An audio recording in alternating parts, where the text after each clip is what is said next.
बिस्मिल्लाहिर्रहमानिर्रहीम, अस्सलाम वालेकुम। ये टाइम्स ऑफ इंडिया अगर आप खबर देख रहे हैं, India behind China and Pakistan in nuclear war heads but not worried, ये खबर है। ये जो खबर पूरी खबर है मैं आपको बता दूंगा कि क्या है और क्या कंपैरिजन हो रही है। वो क्यों कह रहे हैं कि आप वॉर हेड में आगे हैं, चाइना भी आगे है, भारत पीछे है। भारत खुद कह रहा है, लेकिन वो कह रहा है कि हमें घबराने की जरूरत नहीं है, यानी कि भारतीयों आपने घबराना नहीं है। ये क्योंकि जाहिर सी बात है कि वो टाइम ऑफ इंडिया है तो वो तो यही बोलेगा। लेकिन असल मसला हमारा इस वीडियो में ये मामला नहीं है कि हम कंपेयर करने जा रहे हैं, लेकिन ठीक है जो वो बात कर रहे हैं, मैं अगर इस बात को देख लेता हूं कि थोड़ा सा कंपेयर कर लेते हैं कि इस टाइम करंट पोजीशन असल में है क्या। तो ये अगर आप पिक्चर देख रहे हो तो वॉर हेड्स के हवाले से आप देख सकते हैं कि रशिया के पास 6255 हैं, यूएस के पास भी काफी ज्यादा हैं 5550, चाइना के पास 350 हैं, फ्रांस के पास 290 हैं और 225 यूके के पास हैं, 165 पाकिस्तान के पास हैं, 156 इंडिया के पास हैं, 90 इसराइल के पास हैं और तकरीबन 40-50 कहते हैं कि नॉर्थ कोरिया के पास भी मौजूद हैं। अब कहने का मतलब यह है कि टोटल 9 ममालिक ऐसे हैं जिनके पास ये सहूलत मौजूद है और दुनिया की बड़ी खतरनाक किस्म के जो हथियार हैं वो इन 9 ममालिक के पास तो मौजूद हैं। सबसे पहले ये ताकत अमेरिका ने हासिल की, ना कि सिर्फ उसने ये हासिल की बल्कि उसने ये इस्तेमाल भी की। आज तक किसी मुल्क ने भी इस्तेमाल नहीं किया, मतलब 9 ममालिक के अंदर ना तो कभी इस्तेमाल किया। और हमारी दुआ भी यही है कि कोई मुल्क, इवन के पाकिस्तान शामिल है उसके अंदर, लेकिन हमारी दुआ यह है कि कोई भी मुल्क इस चीज को इस्तेमाल ना करे और अल्लाह करे कि वो वक्त भी आ जाए कि ये 9 ममालिक जो हैं ये फैसला कर लें कि हम इसको जीरो कर देंगे। किसी के पास भी ये चीज नहीं होनी चाहिए क्योंकि ये इंसानियत की दुश्मन है। जब ये फीलिंग आई कि ये इंसानियत की दुश्मन है तो जो पहले ममालिक थे जिसमें यूएस था, सोवियत यूनियन था, चाइना था, यूके था, फ्रांस था, इन पांचों ने जब ये ताकत हासिल कर ली तो उनको एहसास हुआ कि ये तो बड़ी खतरनाक चीज है, अगर दुनिया में आगे फैल जाती है तो बहुत मसला खराब हो जाएगा। तो इन्होंने कहा कि क्यों ना हम पूरे दुनिया से एक ट्रीटी साइन करवा लें ताकि कोई मुल्क भी इस ताकत को, इस खराब ताकत को, इस गंदी ताकत को कहीं हासिल ना कर ले। तो जाहिर सी बात है कि आपको मिसाल बनना पड़ता है, तब आपकी आवाज में ताकत आती है। इन्होंने खुद तो अपने आप को रखा एटॉमिक पावर। ये अलग बात है कि इनके पास तकरीबन 1 लाख पहुंच गए थे वॉर हेड्स, और वो वॉर हेड आज जो हैं टोटल मिलाकर तकरीबन 13-14 हजार हैं जो अनाउंस्ड हैं। अंदर की हालत अल्लाह जानता है। तो उसके अंदर जब इन पांचों ने फैसला किया कि इन सबसे साइन वाइन ले लो, तो वहां पर जाहिर सी बात है कि जो मशकूक लग रहे थे उनसे पहला सवाल किया गया कि जी इसको साइन करें। उसमें भारत भी था, उसमें पाकिस्तान भी था, उसमें इसराइल भी था। नॉर्थ कोरिया से बात करना बेकार है। तो बाकी जितने भी ममालिक थे उनने, दुनिया में बहुत सारे ममालिक ने उसे साइन भी किया और बहुत सारे ममालिक ने साइन नहीं किया। उसमें पाकिस्तान शामिल है, इसराइल शामिल है, भारत शामिल है, उन्होंने इसमें साइन नहीं किया।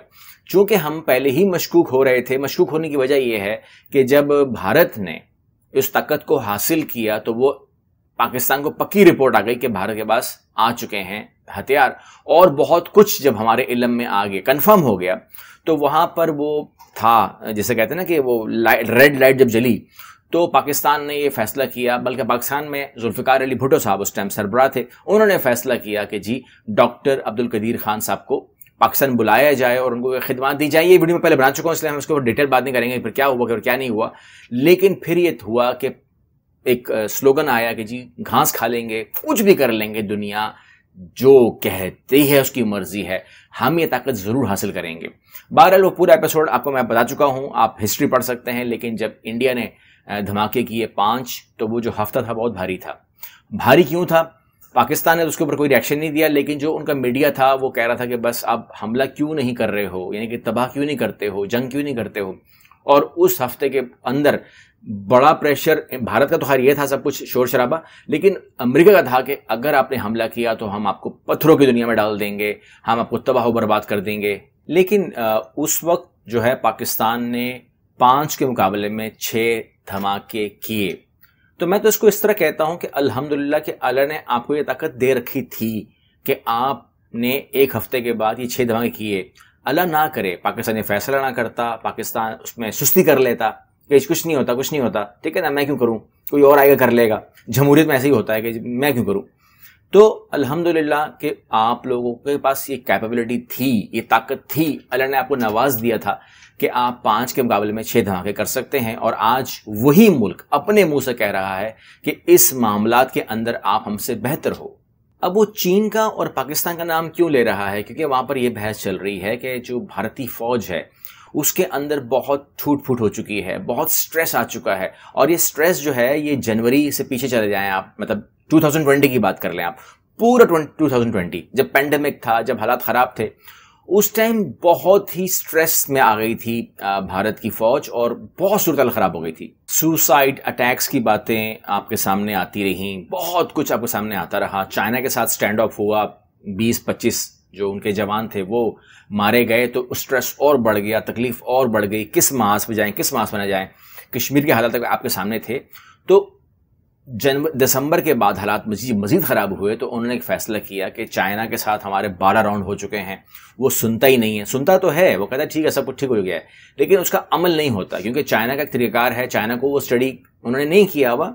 अब खैर वो चाइना को पढ़ने लगे हैं, अब उन्होंने सोचा है कि हम इसकी स्टडी करेंगे चाइना को, कि चाइना का बिहेवियर क्या है, क्योंकि चाइना का अपना एक बिहेवियर है, उसको वो नहीं स्टडी कर सका। लेकिन पाकिस्तान को उन्होंने कहा कि जी अमन का एक मुआहदा कर लेते हैं, और यूएई से गालिबन उन्होंने रिक्वेस्ट की थी, जो कि अप्रूव हो गई। और पाकिस्तान ने फरवरी में दोस्तों के कहने के ऊपर उन्होंने कहा ठीक है जब मुआहदा कर लेते हैं, मुआहदा हो गया है। तो एक साइड से तो उनको कुछ ना कुछ रिलीफ मिला है कि कम से कम पाकिस्तान सुनता तो है। यहाँ पर जो मैंने आपको बताना था, जो मैंने ऐड करना है, वो ये है कि इस वक्त आप सोच, मैंने सिर्फ स्टडी की है, आप इन बातों से ज़रूरी नहीं कि उस खबर को पढ़ के आप सिर्फ आप बयान कर दें, लेकिन उसकी बैक साइड की सोच, प्रोग्रामिंग को भी पढ़ना पड़ता है, ताकि समझ में आए कि जो जहां से बात निकली है पीछे चल क्या रहा है। इसका मतलब ये हुआ कि उनके दिमाग में है राफेल, उनके दिमाग में है बड़े बड़े मिसाइल, उनके दिमाग में है वॉरशिप्स जिसके ऊपर खड़े हुए हों 100 जहाज, और उनके ऊपर लगे हुए हों मिसाइल और बॉम्ब्स, और मतलब उनके दिमागों में वो टिपिकल जंग जो है वो दिमाग में उनके आ रही है, उसी को वो गिनते हैं, काउंट करते हैं, खरीदते हैं, उसकी पूजा आपने देखी होगी करते हैं, वो तमाम चीज़ें होती हैं। तो उनको इन चीज़ों पे बिलीव है कि जिसके पास ज़्यादा होंगे वो मुल्क जो है वो जंग जीत जाएगा। उनके यहाँ शायद स्टडी, मैंने कहा स्टडी का फुकदान है, इसका मतलब ये हुआ कि वहाँ पर जो उनकी थिंक टैंक है या वो उनको भी ज़रूरी है, बल्कि उनको चाहिए कि वो अमेरिका से कम बात कर लें, वो यूरोप से बात करें, फ्रांस से बात कर लें, यकीन माने इसराइल से बात कर लें। उनके पास भी वो स्टडी है जो मैं बात आपसे कर रहा हूं कि अब रशिया से बात कर लें अगर उनकी कुछ सुन रहा है तो वहां पर। लेकिन जो सोच लेके ये चल रहे हैं, अगर ये इस तरह असले का अंबार लगाएंगे तो वो जिस तरीके से पहले हुआ है, सब असला ज़ाया हो जाता है, इनका जंग लग जाता है, ख़त्म हो जाता है। तो कहने का मतलब ये है कि अब जो दौर आ रहा है, ये दौर आ रहा है कि अगर राफेल आपके पास है तो राफेल को आसमान में गिराने की ज़रूरत नहीं है, उसको बीट करने की ज़रूरत नहीं है। ऐसे काम होना चाहिए कि राफेल स्टार्ट ही ना हो। तो ये है कामयाबी। अगर आपके पास एटॉमिक आर्सनल्स लगे हुए हैं, अगर आपके पास एक इंस्टॉलेशंस हुई हैं, तो वो इंस्टॉलेशंस डिफ्यूज हो जाएं, वो काम ही ना करें, उसकी इलेक्ट्रिसिटी, बिजली उसकी उड़ जाए। ये है कमाल इसका।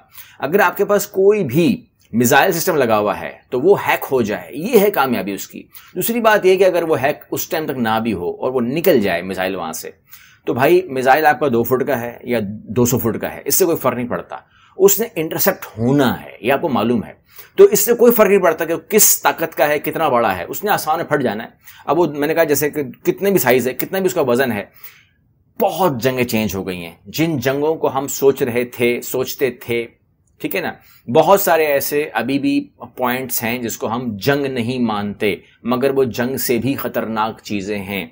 उनकी स्टडी जो है वहां पर, इसका मतलब ही इन रिपोर्टों का मतलब, ये आज की रिपोर्ट है, इन रिपोर्टों का मतलब यही हुआ कि वहां पर इन चीजों के ऊपर स्टडी नहीं हो रही, और उनका जो मुकाबला है वो यही है कि शायद 5-6 राफेल आ चुके हैं, 36 और आ जाएंगे, जो भी होगा उनके दिमाग में यही चल रहा होगा कि राफेल बचाएंगे। तो ठीक है, अगर वो समझते हैं तो ऐसा होना चाहिए, लेकिन पाकिस्तान को जो है मैं समझता हूं कि इस तरफ ज्यादा तवज्जो देनी नहीं चाहिए।